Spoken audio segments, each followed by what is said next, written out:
5, 4, 3, 2, 1. Welcome.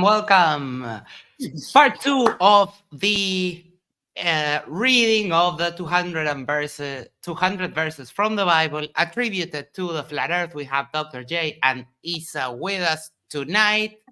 And I hope you're both doing great, having a great weekend. Anything you want to say before we get started? Yeah, just as a, I don't know, reminder or prelude, most Christians are certainly, I would agree that the Bible isn't really a science book. Like, it didn't tell us how to invent penicillin, like if it was like trying to provide helpful scientific stuff, maybe it could have provided us with the human genome or something like that, right? So I think most Christians don't really think the point of much of what the Bible is saying is to point to scientific discoveries. Maybe you could say something like, well, the way they ate in the Old Testament was relatively healthy or something like that. Maybe that's fine. But the point wasn't to say like, this is how you should cure cancer. I don't think the cure for cancer is in the Bible that I'm aware of anyway. So as we study these passages on flat Earth, the question is like, to me, is like, is the Bible trying to make a claim that the Earth is flat? I don't think it's maybe, but I think you could interpret from other ways. I don't think the Bible cares if it's flat or round or a cucumber or whatever. I don't think it matters. So I wanted to look at some of these flat Earth passages for people that maybe agree with the flat Earth, that just think the Bible absolutely kind of has to say this or whatever. You're denying the Bible. I don't really think that there needs to be a connection there. Isa, do you have any introductory thoughts? Yeah, I'm really glad to see you, Dr. J. It's been a long time. I'm always excited to see you and hear your thoughts. You have definitely a great way of thinking about stuff. And I you're definitely my internet bud here, internet bro. My thoughts on this are, I totally agree. This is how I think about religion and spirituality in general, is that it's meant to be spiritual. It's meant to be for your own personal practice as a person, whatever religious practice you have. That's what I feel the text is. It's a kind of a spiritual guidebook for folks. I find it very problematic when people try to make it literalistic and they try to make it what it's not. I think it's bad for the faith. It's bad for the community. It's bad for everyone in reality. And it's the same thing. I have the same problem with Nadir that I would have with, the flat earthers. I think it's the same problem. I think what you do is you take away the beauty of the text, and you take away the spiritual component of the text, and you manipulate it to kind of fit this agenda that is saying, I'm so smart and I'm going to make my holy text be smart too. And I think it's post hoc rationalization, and I just think it's not good. Yeah, and Isa and I might disagree on how much is literal or not literal. Was David like a real person? Maybe we would disagree on that. I'm not sure, but I think we do kind of agree, at least the part that I said, as far as we pretty much sure the Bible wasn't trying to provide scientific discoveries for us all to believe or anything like that. So kind of in light of that, I want to jump into some of these passages here. Right. Before we get started, I remember a lot of, well, not a lot of, I remember some Muslims doing the Quran is scientific thing. I don't remember, however, many people claiming the Bible is scientific. Do any of you remember that in particular, or have come across that in particular? Well, if you were like saying that, the earth is young, you're kind of like trying to say the Bible is like trying to help us find the age of the earth or something like that. There's just sort of like things that they do that go against sort of mainstream science or what the scientific, currently understands about the world. And they're going against that because they say, well, the Bible teaches us something else. And it's kind of like, well, I'm not sure the Bible is really, for the most part, in a battle with science. But this is why you see, people that say the flood is a worldwide flood or whatever, or anything like that. Go against a lot. They're arguing against scientists, right? Because scientists say no, we couldn't have had a worldwide flood. I know this didn't happen, and the Christians are saying, yeah, well, yes, it is, and it's because the Bible told me so. So it seems like they are making some claims that the Bible is maybe not telling us everything about science, but for some reason they seem to stake their claim on these scientific things, that the Bible must be right about these scientific claims, if that makes sense. Mhm. Yeah. Yeah, but they don't. They say, well, that the Earth is young, but they don't specifically make the claim. Oh, the Bible is scientific, the way it happens No. with the Quran sometimes.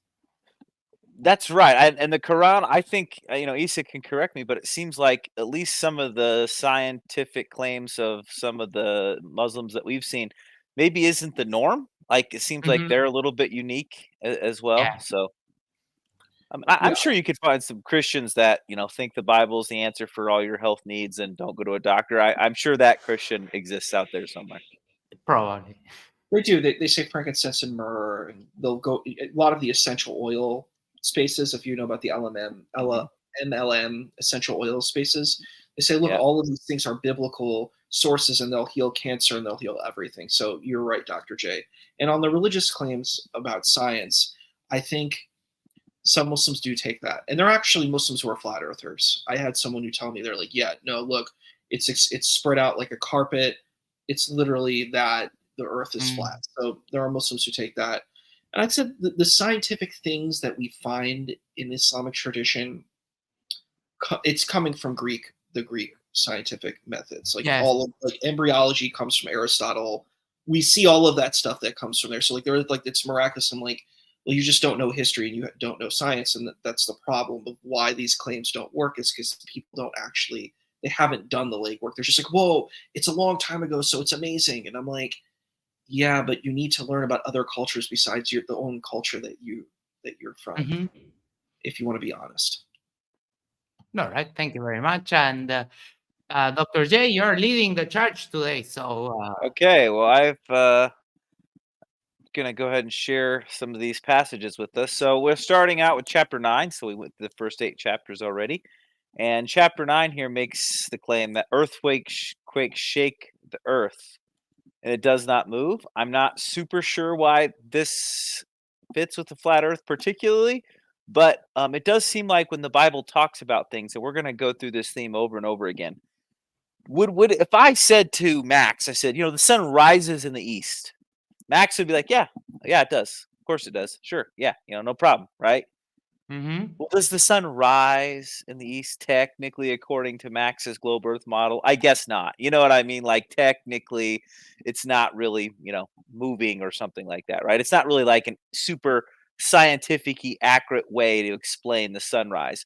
But we use these words, we use this explanation to say how it is. Or I might say, I'll chase Max, I will chase you to the ends of the earth after what you did to me, right? Well, does that mean Mhm. Max or I think there's an end to the earth? I mean, not really.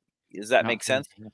Yeah. So when these passages say something like "will shake the earth," it's like, yes, when an earthquake happens, it shakes. And so to shake, I don't really know, saying it shook and trembled. To someone who's in an earthquake, it does feel like it has shaken and trembled, and that the foundations of the earth are shook or whatnot. So I don't have a ton of issue with that, as far as saying, yes, the Bible talks about things from our perspective all the time, and we do it all the time. We don't pretend to use language that's perfectly in line with the best scientific explanation all the time. Uh-huh. And so I don't think that these passages, by talking about the shaking of the earth, matter too much. Thoughts on that, or do you want to go ahead and Yeah, on this one, on 2 Samuel 22:8, the earth shook and trembled, the foundations of heaven moved and shook because he was wroth. who's angry? This seems more of a poetic rather than like this is what happened. This is more of a hyperbole of Mhm. because also the foundations of heaven, they're not like pillars that go to earth. So Yeah. I mean, you can say it's I'm fuming. What does that mean? They're literal. yeah. Test. No, you're still muted. So anyway, we use language when we talk about how we're angry all the time that's somewhat poetic. We're fuming. We're super upset. So Yeah. And go- this one seems pretty clear, like, that this is 100% poetic, that it has it's trying to tell you something, but in a colorful, poetic way, right. which that, as you said, transfers over a lot to the regular language that we use for many things. So Mm-hmm. Yep. And this one, the earth is fixed and immovable. This one, I guess, makes a little more sense to me. There's these passage here, for I spoke and it was done, and he commanded and it stood fast. I don't really, not sure. That one's super, that the earth stood fast. This is in Psalms. Psalms uses tons of poetic language, Psalms is poetry, So First Chronicles would be more narrative, and it says, fear him, all the earth, the world shall be stable, that it be not moved. And once again, yes, there is a sense in which, can I move the earth? No. Can you move the earth? No. Does it totally seem from a human perspective the earth is completely unmovable? We can't cause earthquakes. We can't do anything. That's absolutely true. Is First Chronicles 16 here trying to say, and this means we're not a globe? I don't think that's what it's trying to communicate. 1 second, Robin Webster gifted 1 membership. Thank you so much, Robin. And it went to Carl Enyar Christensen. Thank you so much, Robin. We love you. Yes, that one, Psalm 33:9. That one also seems more poetic. In the one below, Psalm 93:1. Let's read it out loud. Just the Lord the reigneth; he clothed with majesty. The Lord is clothed with strength, wherewith he hath girded himself. The world also is established that cannot be moved. So once again, when it says the Lord is clothed with strength, what do we mean? That there's a piece of cloth that he put on himself that is strength? No, this is like a poetic explanation of how God is strong, right?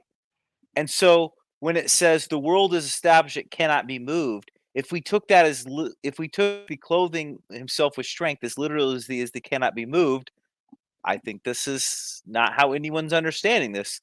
And so I think most people are going to easily grant the Lord is clothed with strength as kind of a poetic way of saying that God is strong. Maybe we can just say the world is, to us, it's not going to move, from our perspective. What I'm getting from the second part, though, is that there's nothing humans that can do to change the universe, let's say, or right. that humans are, in a sense, unpowerful compared to God with creation and everything, and that we may affect our surroundings and everything, but there's nothing we can do to change the stars, to change the planet, or maybe some other things. I think it's more about the powerful nature of God and the powerlessness of humans. But again, poetry. Right. Absolutely. I agree. So we I agree. jumping on chapter 11, be still and know that I am God. This is the most ridiculous one. Be still and know that I am God. I will be exalted among the heavens. I will be exalted in the earth. What does this have to do with the earth being flat? I have absolutely no idea. Isa, can you help me here? Why is this one included in this book? I think what it is, and I've seen people do this with the Quran too, where people are like, they pull at straws. They're like, oh, he's exalted in the earth. Look at that key word, exalted in the earth. And then all the conspiracies come out.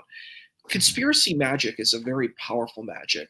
It really can extrapolate the tiniest thing from, it's the same thing that I see with like rapture theology, that people will take this tiny thing that Paul had said, the Apostle Paul said, and they're like, well, it means this. You're getting taken up into the heavens. And I'm just like, oh my gosh. Like, you really took this text to another level of where it's not at, Yes, end times theology is lots of fun, Issa. Don't rain on our parade, okay? It's a good time trying to I come up love with a lot of Left it. Behind. Okay, Jerry Jenkins and Tim LaHaye have my heart. Okay, they have my heart. Yes. Okay, so chapter 12, Earth has pillars. To me, this is the closest thing that are the best ones I've seen to try to say maybe, maybe. So it says, "He raiseth up the poor out of the dust and lifteth up the beggars from the dunghill to set them among princes, to make them inherit the throne of glory. For the pillars of the earth are the Lord's, and he hath set the world upon them." Do flat earthers think there's pillars? I've never heard this before. Uh, also was covering a little bit on this, and the analogy that he gave is, okay, when I throw a stone at the water, it falls down. So it makes sense for the ancients to think that the earth, the ground below them, was being held above the water with pillars. So in that sense, it might be a little bit literary, but it doesn't mean that it's the reality, right? I agree. I Yes. don't think that's it. And a lot of these kind of metaphors were shared among the ancients. It seems to be a common idea that we need something to hold the ground, because otherwise the ground would sink in the Right. water, like at the beach. Right. And we would, we in colloquial language we might say something like this too, possibly, though maybe we wouldn't go this far in our colloquial language describing up, holding up the earth or whatever. But even in the Greeks, for example, was the idea of Atlas holding the Mhm. world. The typical image of him holding the globe, actually, because they already thought that the Earth was a globe. Yeah, and But what was he standing on though? Like they don't really flush it out, right? Like well, mhm. what was he standing on?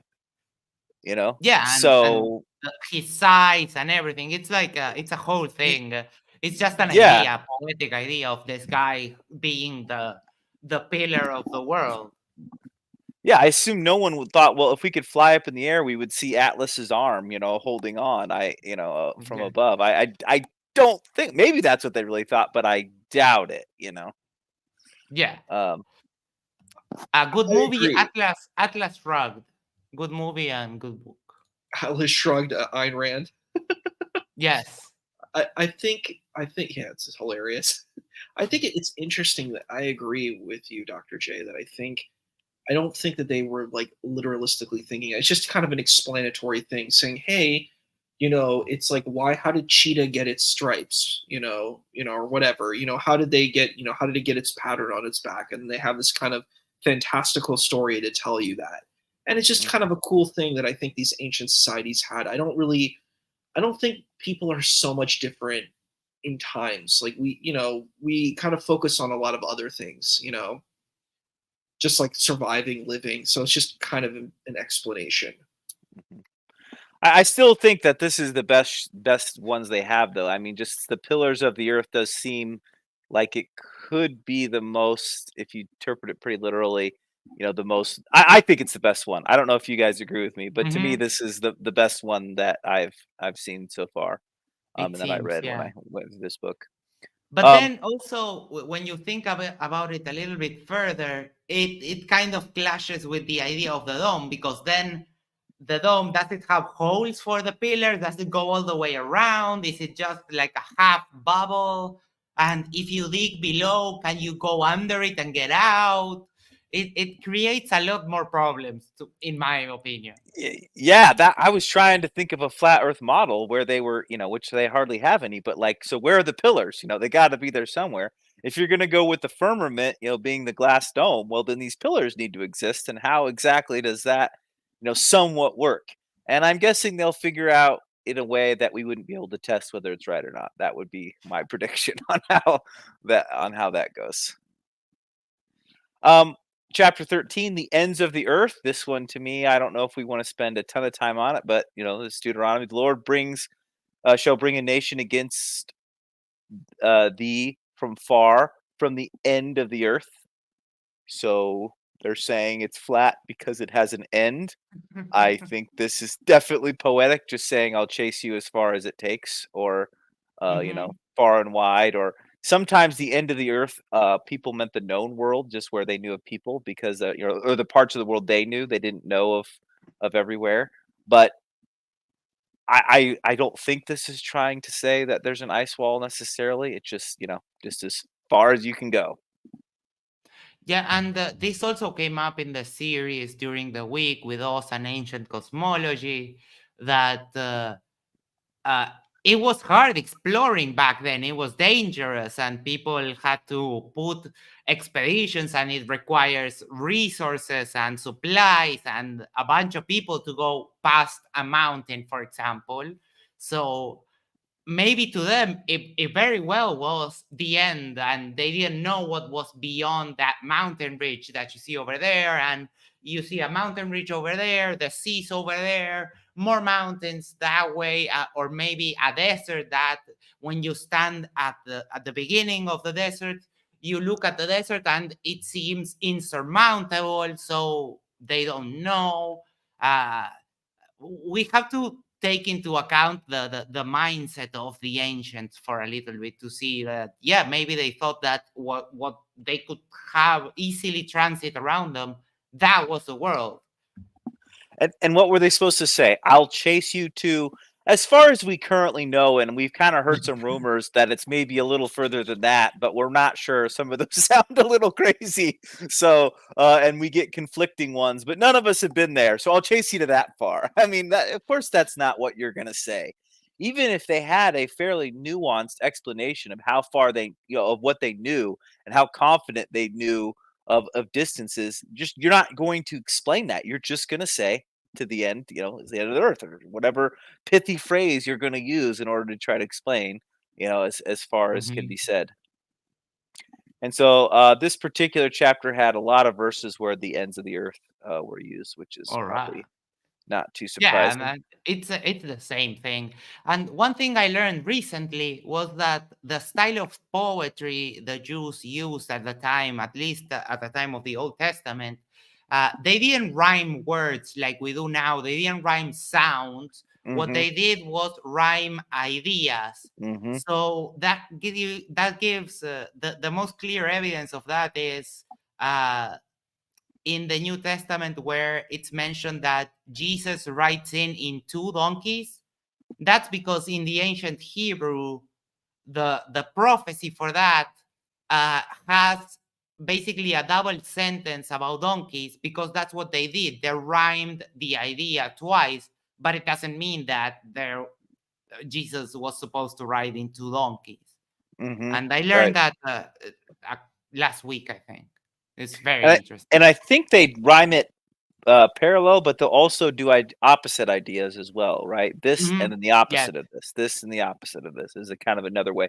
Yeah, I think Psalms, if you were going to teach about that, not Psalms, Proverbs is sometimes an easy way to see some of that poetry. Even reading it in English, you can kind of see these rhyming of ideas.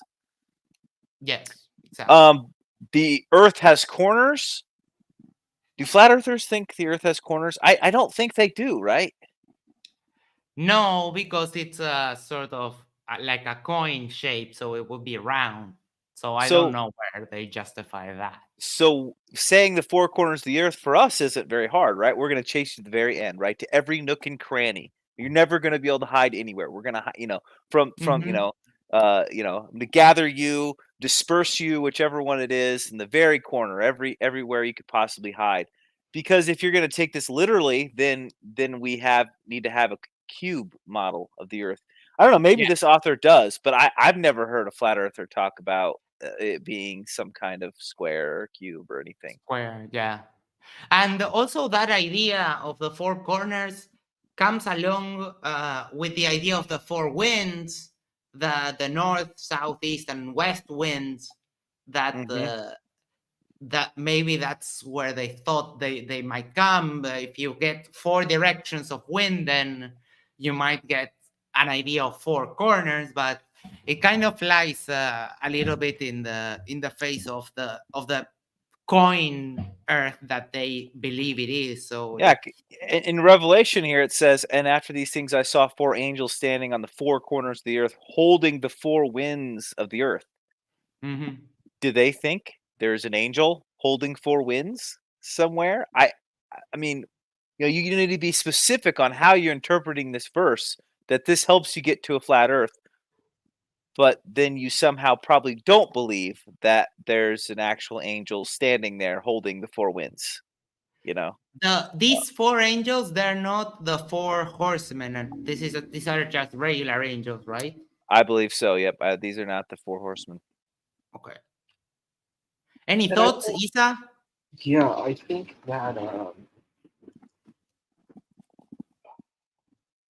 that this literalism it's a problem with these texts where they're taking it literally. I don't think, again, like what we've discussed, that this is, I don't think this is the original intent of the text. And I think, as folks like, both Dr. J and I went to seminary, and that's the kind of the important thing, is what is the intent of the author. So I think it's important to look at the intent of the author and not look at some post hoc retconned narrative that we see a lot of folks doing. They want to make the text fit their agenda as opposed to what the text is actually saying. So if we're going to be honest, let's try to understand the author's intent. And we were talking about this before. Wish you were there, Dr. J, with Coffee Breath, and we were talking about with like Tanakh, Torah, Nevi'im, Ketuvim, the Hebrew scriptures, or what some might call the Old Testament. You see there are 4 different sources, where you have the priestly source, and you have the redactor who puts them all together, and you have the Yahweh source, and the Deuteronomist source. I think it's really important that we try to understand the intent, because then that helps us understand what the text is saying. And yeah, and I just want to emphasize, so I went to a college where they absolutely literal meaning of the text was paramount. They cared about it a ton, but everybody, even them, who's as literal as all get out, they're pre-tribulational, literal rapture, the whole thing right there is I thought about as little as you could come. They recognize not everything's literal, right? Things are poetic, and even they recognize this is like more poetic language. Does that make sense? I'm not necessarily even needing to approach this from someone that recognizes the theory Isa said. What's that? The JDP theory or whatever it's called. I forget the initials of that. Yeah, the Elohist, the Deuteronomist, the Yahwist, and the priest. So my undergraduate school would deny that hardcore, that's all baloney. But they still think this stuff is poetic, if that makes sense, right? They are not liberal. They just would fight against every ounce in their bone if you claim that they were, liberal people. It's just we know that there's poetic language used when it says God has a hand or God sits on his throne or whatever. We all think, yeah, that's like metaphorical. He doesn't have like a literal, thing that he sits on or whatever. And so even they think this is poetic language. So I just kind of want to even emphasize, even among the people that are much more literal than, for certainly Isa would think they were off the rocker. Even they think this does not necessarily have to be teaching in flat earth. Yeah, and I could make an exercise of me interpreting the Bible to fit whatever narrative I want. Like, for example, that the Bible is, I don't know, satanic, or that the Bible supports my wild atheism somehow. And you can you can massage the message and your interpretation. You can massage that even more to make it fit whatever you want. But it's not really there. It's not part of the text. You're just choosing to go ahead. Sorry, I jumped in too quick there. No I was just gonna say, if you think 4 corners of the earth here means the earth has to be flat, like you said, I think you could make up about whatever you want about what the Bible talks about a lot of random stuff. It uses a lot of poetry, and you can get it to say whatever you want. I completely agree with this. I think any holy text, the Quran too. You can make the Quran say whatever you want. You can make it say the vast deference.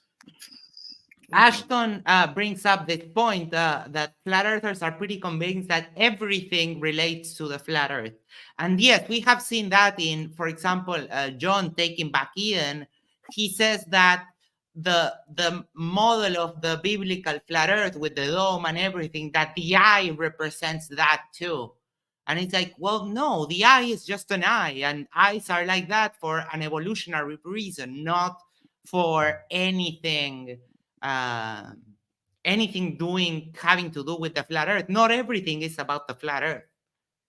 Mhm. That's a very thing I see a lot in the MDD Discord, that they relate, everything is related to the flat earth.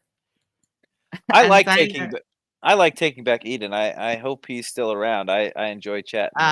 He's on. I don't know. We got into a falling out, Oh and I no! caught him flat out lying about people and said a couple of things about me. So yeah, no, probably not. I apparently am not on the Discord enough. That's the thing. I don't find all the hot debates or discussions. No, on there. it happened on a stream, and yeah, I Oh. went over it last Wednesday, which was the show that he had. This Wednesday, sorry, that he had suggested the mythology of dragons, and someone was said like a full paragraph, and in that paragraph was the sentence, "I don't know the shape of the earth," but as a way to illustrate a point. And he was just quoting this, like, "Oh, this professor of physics said I don't know the shape of the earth," and yeah, that's not what happened, and that was very, very dishonest. And to me, that's lying. So yeah, and that, and also the idea that the Norse mythology was somehow also flat earth. And I read the 2 books about Norse mythology by Snorri Sturluson, the Poetic Edda and the Prose Edda, and there's nothing there about the earth being flat, like literally nothing. It doesn't mention the shape at all. It talks about the 9 realms, it describes them, what they have in them. One's rocky, one's earth, one's Asgard, which is beautiful, the underworld, the land of the giants, which is frozen, but there's nothing on the flat earth. But he asked ChatGPT, and ChatGPT gives you the artistic representation of people reading those books. But that's not what the books say. So yeah, it was a whole thing.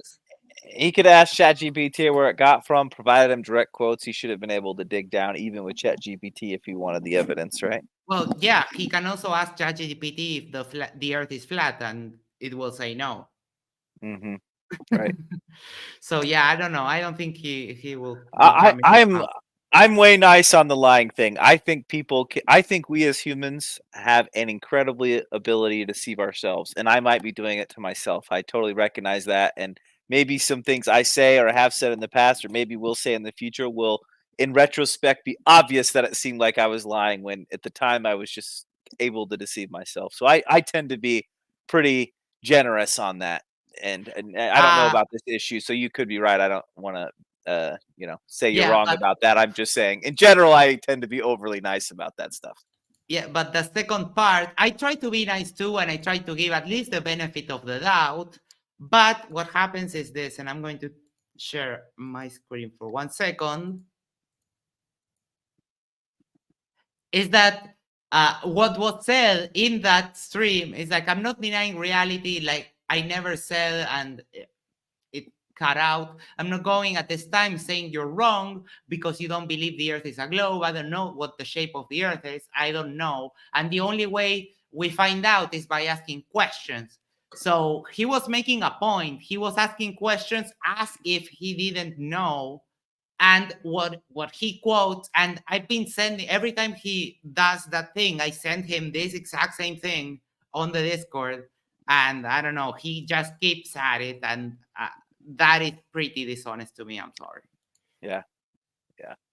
I watched a debate, and one guy kept quoting the guy he was sitting across from, and the guy who's sitting across from was like, "No, that's out of context." And then the person was like, "No, it's not. This is what you said." He's like, "No, I wrote it. This is what I meant." And he explained the context, and the other guy was arguing with me. It's like literally quote mining the guy sitting across from him, refusing to believe. I mean, the quote mining thing. I used to really buy into quotes because you kind of do that. I don't know, Issa, if you feel this way, but I think there's actually a danger in some of the academic work that I did that, we would say something and then we provide a quote for, a citation or whatever. And I think, if I looked at some of my early work and whatnot, I think there was a danger to get into that sort of quote mining thing, right? Like, I just said what I wanted to say. I found someone that agreed with it. And did I work really, really hard to make sure I didn't pull them out of context? I mean, maybe not. So I think even the way we write papers has that danger of some of that quote mining. I Uh-huh. agree. I think that you can manipulate works to fit your agenda in academia. So if you have an agenda of what you want to say, you can take an author and find something that author says that, I write a lot of papers, and I've been able to do that where I can say, okay, I'm focusing on this point. I'm going to use this author to support my agenda. And that doesn't necessarily mean that's the full context of where that author is coming from. And what's really hard about it as the teacher grading it, I don't know how much of grading you've done. Are you going to look up every source and read the context? It's No. just impossible for the teacher to grade it. So this to me is why when someone writes an academic paper and it gets scrutinized really well and it holds up, this is great for them. But I think a lot of college papers, master's level papers, non-published papers, if they got heavily scrutinized, would get absolutely torn to pieces. I bet, I bet they would. Anyway. Pedro, That's why peer Pedro review is mentions good. I missed the Sword of Christ guy talking about Christ whales. brings a sword. Yes, but he was fun, but he went over the line and he got himself banned. So what you gonna It's do? unfortunate. Yeah. So anyway, going on to these passages, All right. firmament, dome. So if you're a young Earth creationist, you think that there was maybe some kind of firmament, but not like hard, and it came mostly down from the flood.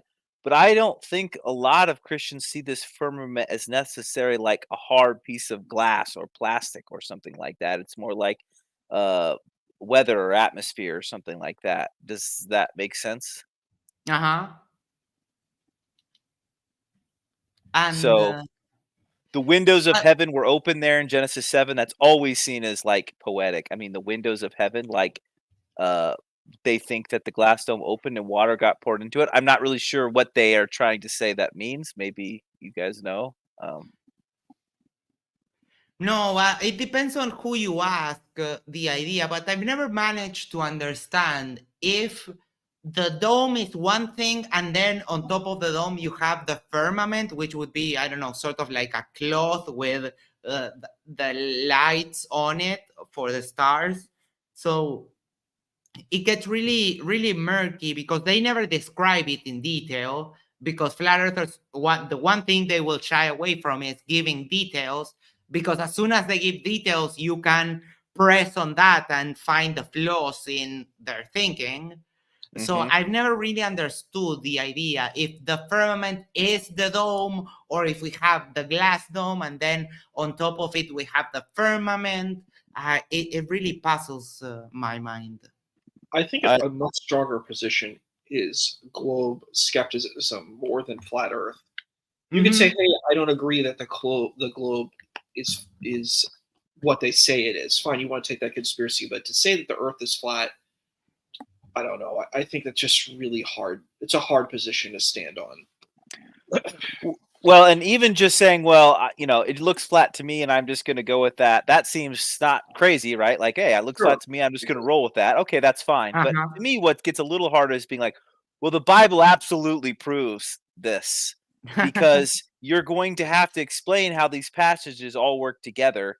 And you've got to explain you're taking them literally or you're not taking them literally, and you can't pick and choose. And how does this actually work? Are there windows in the firmament or not? And if you say you don't know, it's like, well, it says there's windows. So if you don't think there are, then you don't take this literally. And so therefore, why are we listening to your Bible passage thing anyway? Because you don't really you're not really taking this serious, if that makes sense.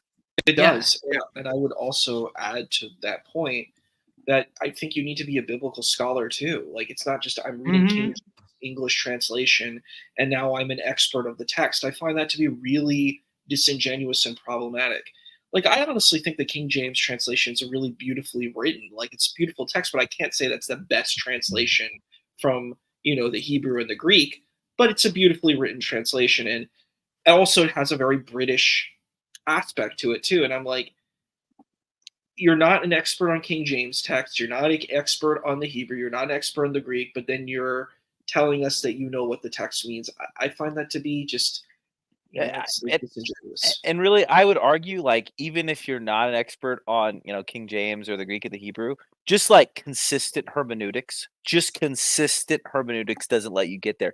Even if you took the idea that the King James was re-inspired and you don't need to know Greek and Hebrew, even if you took that, like, so I think Pensacola Christian College, if like they believe that the King James is re-inspired, so you should only use the King James or KJV only. As a matter of fact, I think they go so far as to say, if you were to translate the Bible in Spanish, you should translate it from the English King James version, not the Greek and the Hebrew. That's how far they go. And they're not flat earthers. So even if you're not have the expertise that Issa's suggesting is good. And I agree, that's totally good. And if you're going to get really into the weeds, that's what you need. But I'm also just saying, even if you just take the King James at its word here, you don't need to be a flat earther either. That was like translating a book from a translation. That to me seems like the worst way to go about it, right? Okay, and actually, I think I'm getting Pensacola wrong. I think Pensacola is Textus Receptus only. They think only certain text should be used to translate it. So they translate from Spanish from the Textus Receptus. But there are King James only people that believe that the King James is re-inspired and you should translate from the English King James. Hold on, because even as an atheist, the idea of the King James being re-inspired sounds borderline heretic. Well, most of Christianity thinks it's dumb, but there are people that agree with it, and there's passages in the Bible, and someone tried to, I read books about this and really was into it at one point, and they would just say, like, the translation has to come from a king, and they get that in the Bible somewhere, and so therefore, it had to be the King James because it comes from a king, and different things like that. And to me, they're using the same hermeneutical gymnastics that provides us with the flat earth, just like really working hard to get it to say stuff. All right. Ashton says, the firmament has the same consistent description as Bigfoot, the Boogeyman, and the Unabomber. And sorry. Tyler asks, has Max written a book? I consider converting to wild atheism. We're on our way. We'll get it done. What's the word you use, Mac? You're the most, is it degenerate? I forget. Degenerate, yes. Yes. that came back to haunt me the other day when I was in the stream with Jaren. Witsit comes and sends a message. Why did you say you were a moral degenerate in the side chat? And I was like, Witsit, I didn't say that. I just said degenerate. And it was because it's half true, and also because I was trying to break up the tension, which it worked. And then Jarenism asked me like 5 minutes later, so why did you say you were a moral degenerate? And it was like, oh, no. Dude. Hey, I agree. It's, when Max is around, you hold on to your grandmother, your mother, your daughters, everybody. You never know what's going to happen. If anybody goes, to me, that's all that stuff's clearly ingested. If you're trying to give you a hard time about that, it's clearly taking out of context on purpose. But anyway, apparently they provide a map here. So I don't know if I can zoom this in well, but I don't know if we really need to go too crazy on this map. But apparently they found this map convincing. It's tiny on our screen. Try control and the mouse wheel forward. Well, it's in Kindle, so I think that I would have to mess with it, and then once I did, I would have to unmess with it. So anyway, okay, no problem. So they provided us.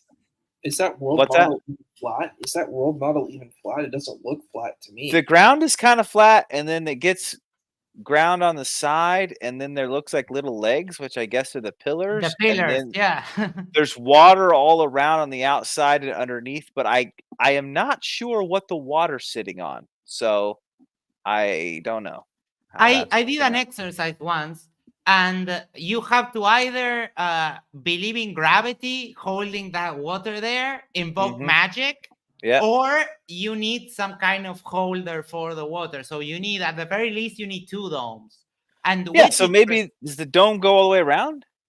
that also, yes, that's it. Is it half a half dome? Is it a full dome? But then to hold the water there, the water above, you would need some other kind of holder, because we know water doesn't, unless gravity, it doesn't get held like that.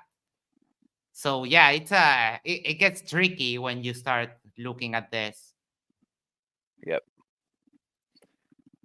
Okay, the sun moves and not the earth. It's, if I said the sun rise and the sun went behind the hill, we all know that what I mean is not that the sun is moving and that the earth is standing still, if that makes sense. So, tons of passages here about how the sun rises or the sun goes down or whatever. I think this is all obviously things that we still say, and we don't mean flat earth. Yeah, because it looks like if you stand all afternoon there looking at the sun, which not recommended, you'll go blind. But but if you do that, and it looks like the sun is the one that's moving. But again, relativity, that's if you're going on a train and you look at someone and you can't feel the motions of the train, you will see someone go by, and you can interpret that as them moving past you, and it all goes back to where you are standing and what you're looking. Yep. When you go also at speed in the road, the things that are far away, they don't seem to move, but the light posts in the road, they move like fast past you. Yeah, it's all about and again, a lot of these are also poetic. hmm yeah. So we still use all this language today. No matter whether you believe in a globe or not. Provided lots of Mhm. verses on that. Um, this is a reference to what I think are mostly miracles, and so Yes. I think that this for Christians just have to say either this didn't happen and this is just a story, or if you take a more literal approach, you just say these are miracles, and so God broke all the rules temporarily. I don't. And we have stories of these kinds of miracles in other kinds of mythology. The first episode of the Tell Me That Story show, when we were talking about the curse of House Atreus, he becomes a king by having the gods invert the solar path, so it rises in the west, sets in the east, and it's something ubiquitous about the god mythical stories, that it's god or the gods, the ones that can change the path of the sun, something Mhm. that you see throughout all your life, and it has never been seen inverted by a human, but we tell the stories because they showcase the power of god or gods. hmm hmm So if you were someone taking this even more literally, you might try to say something like, "Those copied the Bible." I mean, I don't know. Probably not. But you could, So I think some people would maybe say that's true. But even if they did, they still don't think it means that the Earth is flat or anything. They just think that God did a miracle, right, and that He did something special. Yeah, the people that say that, I've heard that a handful of times, but the people that say that forget that these stories came before. So Right. they weren't retroactively copying the Bible. It takes Yeah. a lot of mental gymnastics to I justify think. that to yourself. Yeah. They'll usually the argument has to go something like maybe they happened before. No, no, that probably wouldn't even work. I haven't gotten into those arguments in a while, so I better just stop. Chapter 18, the sun moves backwards. Once again, this is an example of a miracle, just like previously. Yeah. The moon has its own light. So this one talks about, God, put two lights in the sky here. He's made two lights. The moon shall not cause her light to shine. So it certainly seems like the moon is shining. We of course think that's a reflection of the sun. So what they're trying to say is the moon has its own light. And I guess it could if we didn't know any better, we'd never been to space, or we didn't have good telescopes, maybe we would think this is true based on this Hmm. reading. But I don't think it has to be that necessarily, because we could describe the moon as bright. Um, if I saw a piece of metal and it was had a reflection, it was very bright. I might say, "Whoa, the light of that mirror is strong. Wow, the light from that mirror is really bad." It would be like, well, do I mean the light's producing or the mirror's producing light? No, that's not really what I mean, um, Yeah, necessarily. and when we put ourselves in the mindset of the ancients, I understand that to them it might look like the moon it's its own light because it's the Mhm. brightest thing in the sky at night.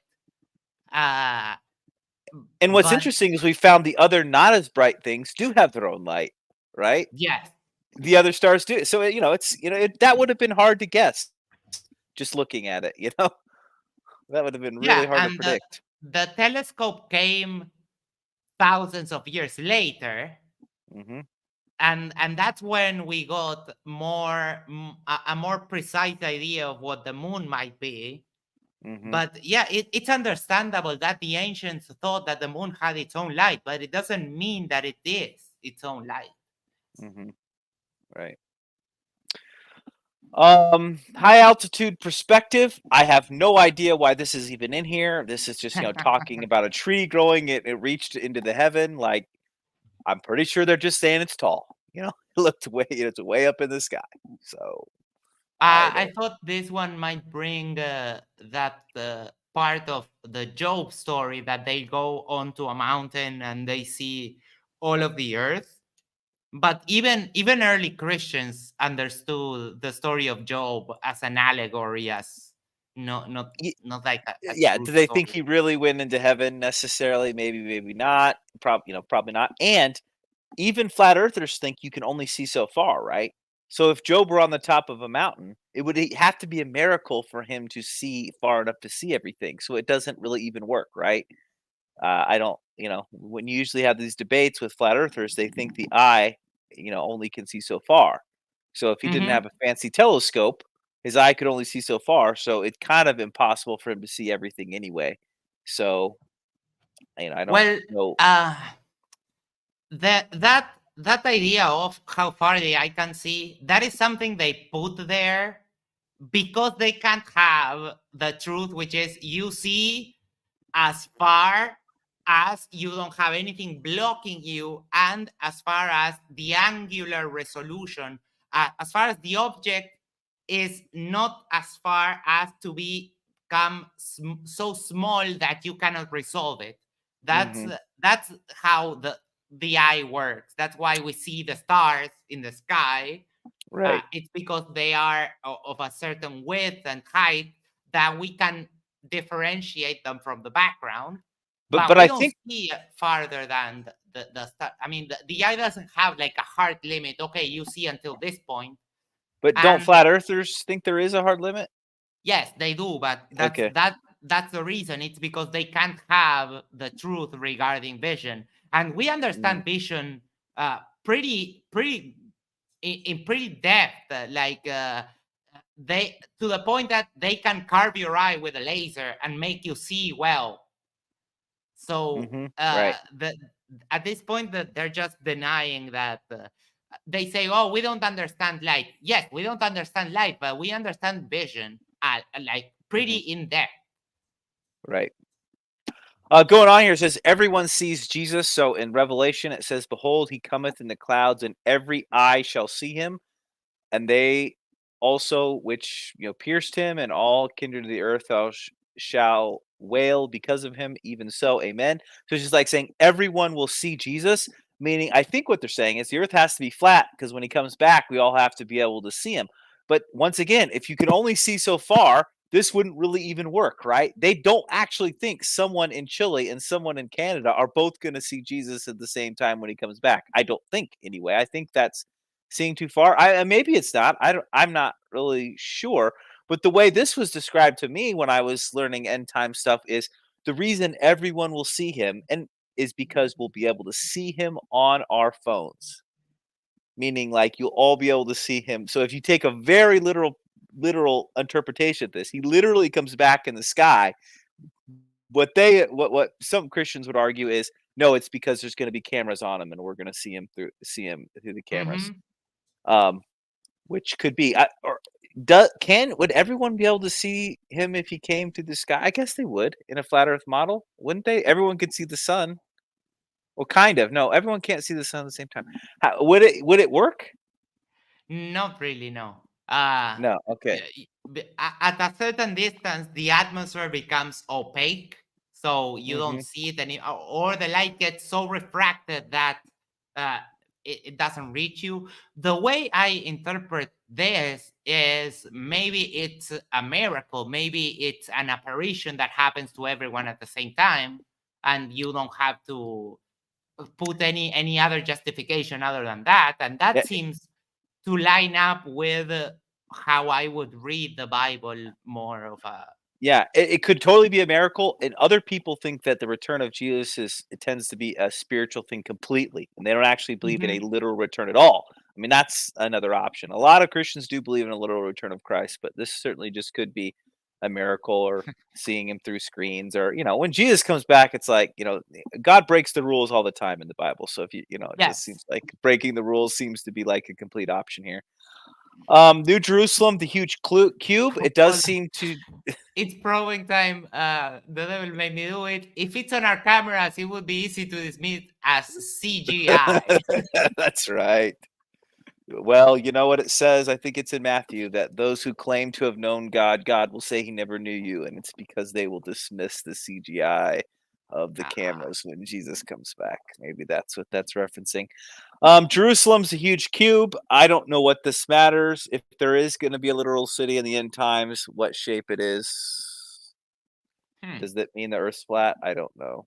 I don't think so. I don't think any of these things are really that convincing, to be quite honest.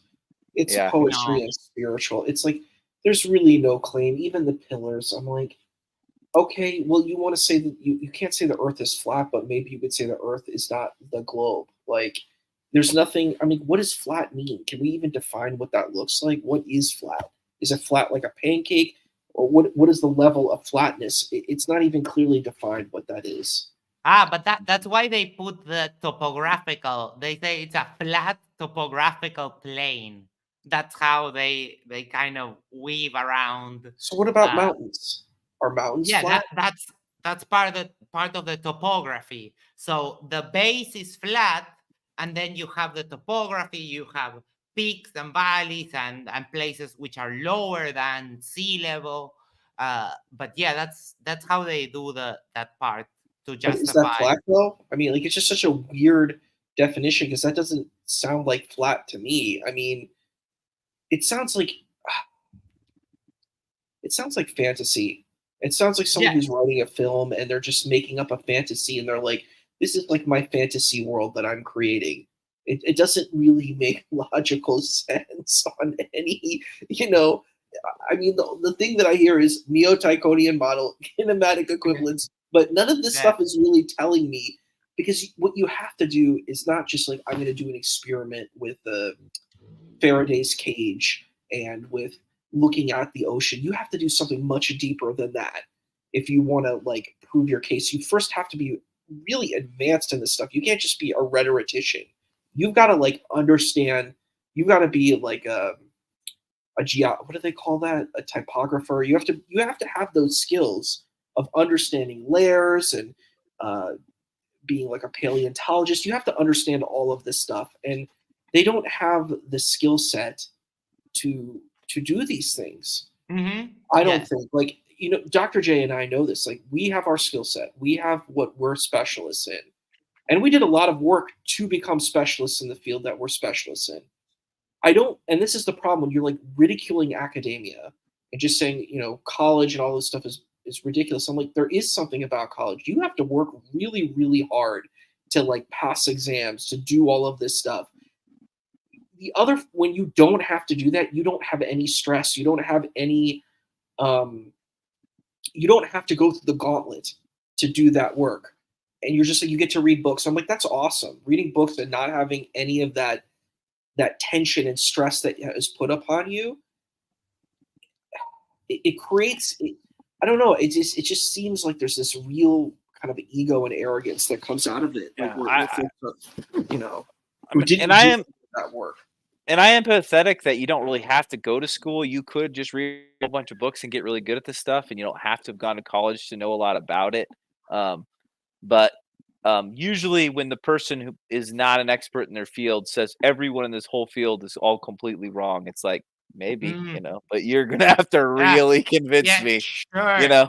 If you say so, yes. Like these people that spend their whole life studying, and there's a chain of education that goes back like decades in a school, in a particular school or in a particular field, and you say that everyone is wrong, but you that just cherry pick verses out of this giant, like out of this giant book, you pick out verses and you say, oh yeah, I'm right and all of these people are wrong. It's like, okay, yeah, maybe not. Maybe you are the one that's wrong. Yeah. All right, we got.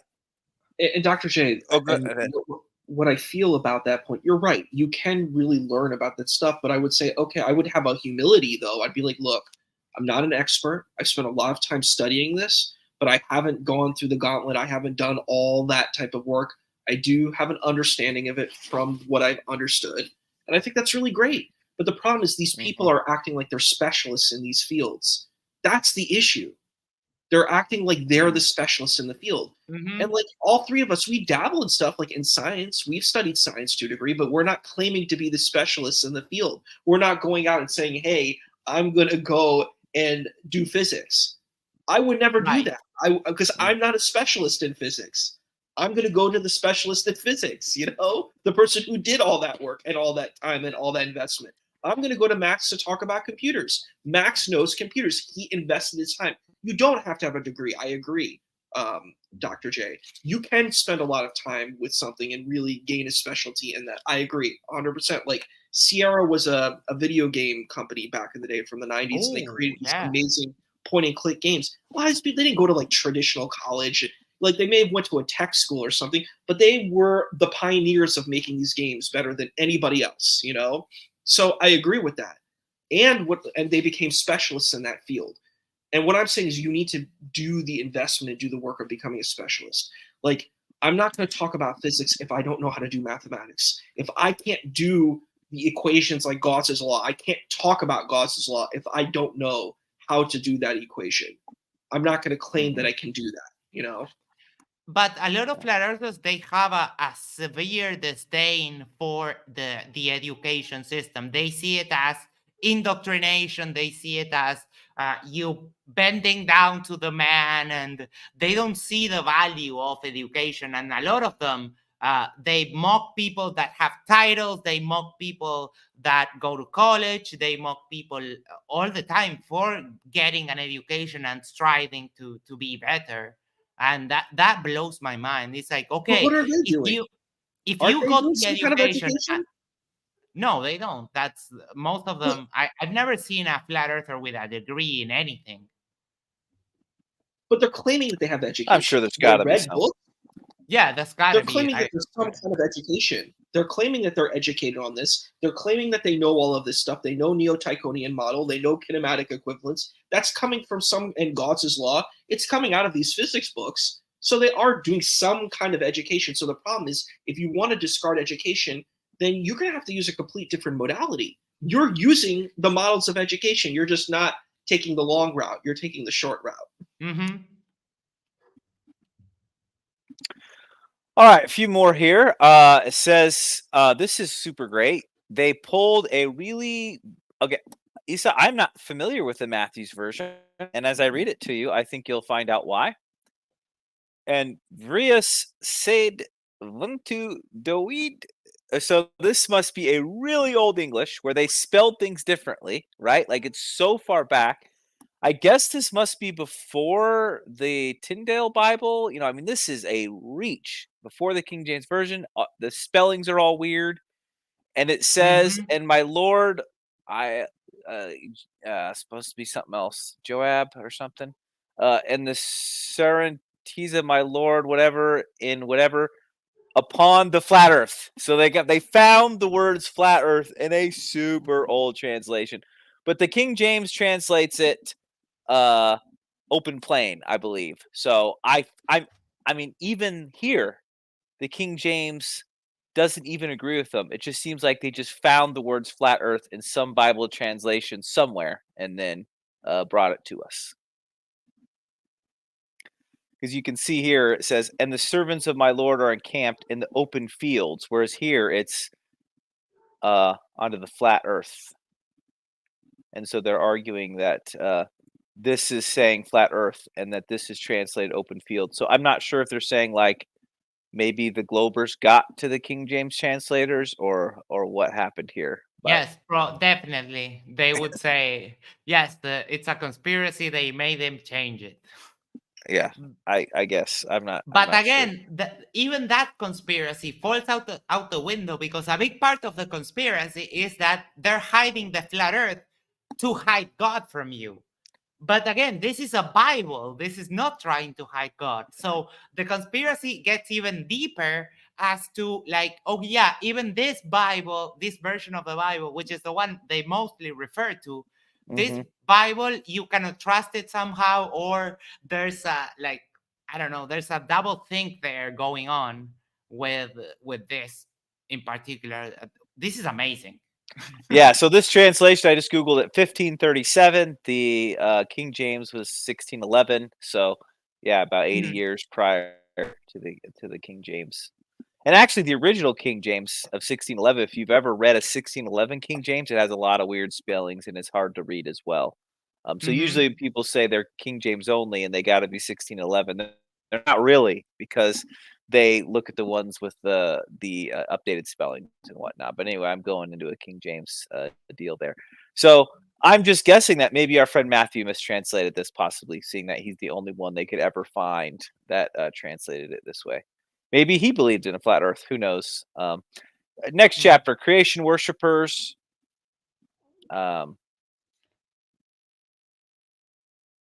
Maybe this is saying that people that believe in a globe are worshiping creation. I guess. Huh. Yeah. And hath gone and served other gods and worshipped them, either the sun or moon or any of the hosts of heaven, which I have not commanded. So I think I've heard this idea too that people ended up worshiping the sun or whatever. I think Whitsitt's debate with Ozian just recently, he kind of mentioned sort of a religious aspect to being pro sun or something. I don't know if Yes. you remember the details of that. Mm-hmm. But it's the other way around. Before we had organized religion, people worshiped the sun because it was the thing that gave life. It was what kept you safe from the predators, what made everything grow and stuff. So before we had organized religion and we had like proper myths, the proto religions were all about worshiping the sun, which makes sense because it's there. hmm It's pretty But they clear it get it the provides other way warmth. around. Yeah, and growth. Yeah. God's word's faithful and true, which of course, you're just saying like, hey, look, previous verses said the earth's flat. The Bible's always right because it says it's always right. So there you go. Oh, Does this exist in Islam, Isa, where they appeal to the Bible's authority through Bible verses? Does Islam say no? We mhm. know Islam's true because Islam says it's true. Does this happen a lot in Islam or not? It's pretty So, prevalent in Christianity. so this is a problem that I have to face within the Muslim community. There's this thing called tahrif.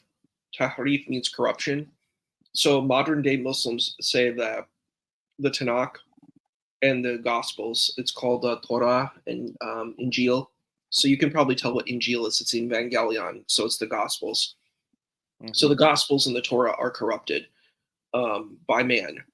Um, I find it to be a theological crisis. I always bring this up wherever I talk about it, because if we grant that they're corrupted, that means that God is either weak or God is a trickster. So Mhm. tahrif is a big problem, and I'm very strongly against it. Whenever Nadir believes in tahrif, that's why he takes that position that about the mustard seed. He's trying to showcase that these texts are corrupted. The problem is that in the creed of Islam, if you're going to Islamic creeds, it says that you have to believe in the books, the angels, the prophets, the day of judgment, and God's power. That's a part of Islamic creed, right? So, what are the books? Well, the books are the Torah, the Zabur, and the Injil. The Zabur is known as the Psalms. So the Torah is the 5 books. Zabur is the Psalms. Injil is the Gospels, and then the Furqan is the Criterion, which is the Quran. So the idea is, in Islamic tradition, it's said that you have to believe in the Torah, right? So it's just really, really bizarre that folks are like, well, no, I just go on the Quran. But the problem is that the Quran gives you a spark notes of the text. It really doesn't give you a full engagement of the entire corpus. So this is a problem. This is a theological problem that I keep seeing, and I'm like, I don't get it. They're just like, well, it doesn't fit my theology, so I'm just going to say it's corrupted. Well, I mean, then you have to show me the original gospel and the original Tanakh, and you cannot showcase that. There is no proof of that. And what you're doing is again, post hoc rationalization, where you're saying, well, my thing is correct. Here's my idea, and I'm going to put a bullseye around it. So I think it's a strange thing. The only thing that in the Quran that's really close to the Torah is the chapter called Joseph or Yusuf, and that passage in Genesis that talks about Joseph. It aligns pretty closely. It's not perfect, but it aligns very closely. It doesn't have that part where Judah goes and he gets like he sleeps with this woman, and the woman kind of tricks him, because she's like kind of connected to his son. There's this really bizarre like digression in the story of Joseph where it talks about Judah's like indiscretion, pretty much. The Quran doesn't have that, and also doesn't have all the bloodlines and the lineages. It doesn't have any of that stuff. It doesn't tell us who the people are well. It's kind of a spiritual kind of highlighting of that story, but it's the most aligned, the story of Joseph, and that's it. But he tells the Jews, and the Christians, go to your text. It says it in the tradition. You go to the Torah. Don't come to me. Go to the Torah. The Torah will tell you. So. Yeah, I always find that how they can claim that these previous books, they're so corrupted, but yet the Quran is based a lot in those books, what those books say. And a lot of the characters of the prophets, I'm sorry, I'm going to try to be respectful and not be a filthy atheist. A lot of the prophets named in both the Bible and the Torah are named back again. And the gist of the story is based on it attempts to follow the same path of the story. So if you think that these books are corrupted and you're telling that story, to me that would also follow that the story in the Quran would also be corrupted, because otherwise how and then you get into now God revealed like the actual truth, and it goes back to what Isa was saying, that okay, but then God just let his previous revelations be corrupted. That seems off somehow. It seems. Yeah, exactly. We lost Max for a second. We did, but I think Zed Alpha 3000 asked me if I filled out the key points that I learned, and I actually think that might have been the issue. If I would have filled out those key points, maybe I would have learned what I was supposed to. I didn't focus on those quite well enough. I don't know why I don't know what I pressed, that my browser went like to the previous page and I got disconnected. But yeah, I find this very interesting. That was what caught up my eye here, is that key points that you learned. What did I learn? That you have a very bad interpretation of the Bible. That's the first thing I learned. And now the other part also is like, after reading this, I feel right now, and they want you to put that the Earth is flat here. That's funny.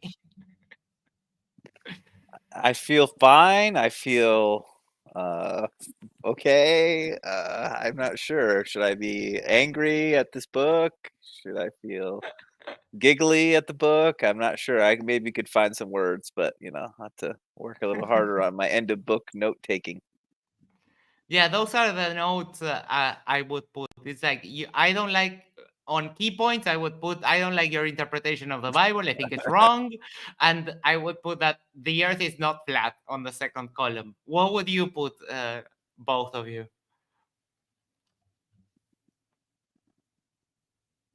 On which thing? Could you say that one more time? What key points would you write down that you had learned in this, Isa? Give us some key points here. Well, the key point is that none of these things have really showcased that the Earth is flat. We have not seen really a good case, except maybe the pillars. So we haven't really. It does not prove that type of case. What's interesting is, we see different kinds of translations. Still, they're not convincing. Even that Matthew 11:11. I actually haven't read that either, and I just read it today, and it's like it's really bizarre. But it says flat Earth. I don't know what flat Earth is meant by that. I don't know. I don't think when they say the word flat Earth, it's referring to the flat Earth model that these other folks are promoting. And the King James translate it differently. You'd have to go back to the Hebrew word, and then you'd have to see if journal articles written about it and see, Exactly. You'd have to really go into it. It just seems unlikely that the random guy 600 years ago or however long ago it was right and everyone else is wrong. So I would say quote mining doesn't work. That's one thing we learned. Quote mining doesn't work. You need to do the work. You need to go and engage. Okay, the point is, I don't know what a flat Earth means, Tyler. You're saying it's flat in what regard? To whose context of what flatness means? I saw the picture. Didn't look flat to me. It didn't look exactly like a sphere, but it kind of had like an arc. It sort of looked like a candy. You know what I mean? So it looked like one of those like candies, that you have. So like a rounded candy that may have had flat on the bottom and then rounded on the top. But that's not flat. When I think of flat, we have to know what do these terms mean. Flat to me means like a pancake. You know what I mean? Yeah. So, the thing that I maybe something learned too is I stressed it at the beginning. The Bible doesn't care if the Earth is round or flat. It's not trying to tell you how to solve this problem. You're looking in the wrong place. If you're looking for the cure for cancer, you're looking in the wrong place. If you're trying to find the human genome, you're in the wrong place. If you're trying to find the shape of the Earth, you're in the wrong place. And something that came up during the debate yesterday is about I have to say, about the narcissism of feeling special, but special in the way that the planet Earth is not a planet. Like we see all these planets around that are spheres, but the Earth is not that. The Earth is more special than that, and it's flat. And it goes to a little bit of narcissism. But even if you take the biblical approach or the believer approach, even if the Earth is a globe, just like all the other planets, it is special because it has humanity. None of the planets in the solar system have humans. So it is special. It is at a special point in creation because it's in the Goldilocks zone for life to come about, because it has all of this biodiversity, because it can be pretty amazing to see. There's some beautiful things to see. So I don't know if you need the Earth to be flat to feel special. I feel pretty special, and I'm not a believer. I feel pretty special about the things that I have achieved or the things that make me myself. But I mean, that idea of relaying that specialness to the flatness, that is so weird. Yeah, and it's not like flat earthers are some, who's the most narcissistic people you ever known. It doesn't necessarily mean a flat earther.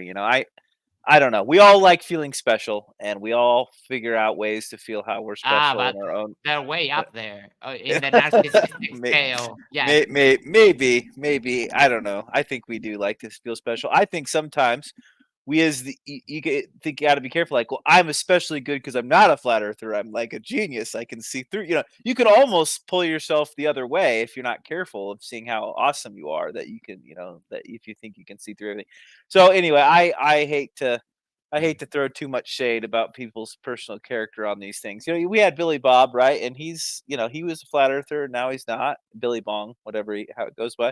And Yeah. was he a super narcissist then and not now? I don't think so. He's probably an okay guy before, and he's probably a fine guy now. Yeah. Coffee Bread, he was making a joke when he said that flat means round in Hebrew. I don't think he was being serious.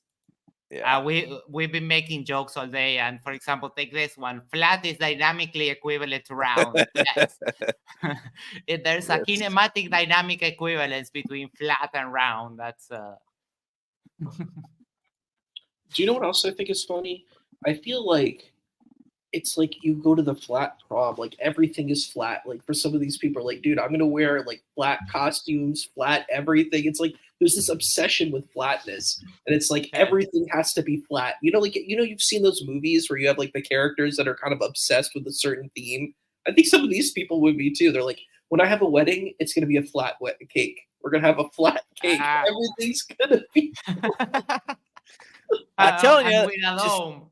just get into sci-fi. Go to the Comic Cons or whatever. It's all fun and games. People do that. Get into something else. Yeah, I totally agree. You could do the flat science fiction convention. Yeah, it would be like look for a different avenue. This is not the one. This is not the. It doesn't reflect reality, and the problem is when it comes to people saying like, oh, that this is the absolute truth, and they start fighting with you, for example, because a lot of the flat earthers would call you like a bad Christian for not believing that the earth is flat, and it's like, dude, your interpretation of the Bible is all over the place. I can't even begin to imagine what your theological aspects are. I would rather stick with Dr. J and Isa. I feel that their interpretation is way better than any of the flat earthers could have in the textual interpretation and in the theological interpretation. So yeah, it gets really, really murky. And for example, one of the things flat earthers have said to me is like, okay, look at the pages in a book, they're flat. It's like, dude, yeah, what do you want? To write in like a circle? That would make no sense. Not everything has to do with the flat earth. Jeez. Like, look at tennis balls. Tennis balls are round. Okay, point for the globe. So are we going to compare how many flat and how many round things are? It's like, okay, we have apples, oranges. Like, look at bananas. Who gets a point for bananas? Bananas are neither flat nor round. It's like, what the hell is happening? Yeah. But Anyway, I better get going, guys. Thanks for doing this right. with me, Max and Issa. Thanks for Thank joining you. us today. It was fun going over them. So Yes, it's awesome to have you both. And before we go, let's do a little housekeeping. This week we had a lot of cosmology, ancient cosmology on OSE's afternoon shows. We had, going back, Hinduism, Mayan, Mesopotamian, Hebrew, and on Friday, Oz did a book review on scripture and cosmology by Kyle Greenwood. On Wednesday, we had the Tell Me That Story show about dragon myths from different civilizations.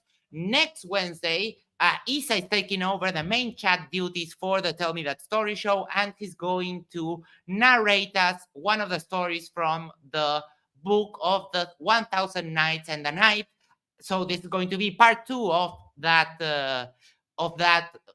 mini series that we have going within the Tell Me That Story show.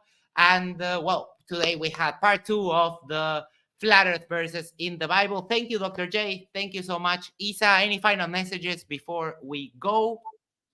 I think my final message is that we need to keep doing explorations and always kind of having curiosity and humility. Let's always try to be humble and be curious and not just buy into a kind of ego that makes ourselves feel special. That's what I would like to leave with. All right. Thank you so much. Dr. J, final messages, and we'll be on our way. I enjoyed being with you guys. I think I said what needs to be said and look forward to being around. I was traveling there for a while, but I'll be around anytime I can. So All right. Thank you so much. It's always awesome talking to you too. I thoroughly enjoy it because I can be myself, and you don't take it the wrong way. You don't take me as being disrespectful. So I thoroughly enjoy my chats with both of you, gentlemen. So thank you, everyone in the audience. This series was really good, and we'll get working. See if we can come up with something else that we can do together. See if we. You enjoy this show. See if we can come up with something that you might enjoy in the future. Thank you for being here on Matters Now, where your voice matters, and we'll leave you until the next show. Thank you very much. Take care. Have a good rest of the weekend, which is almost over. Bye-bye.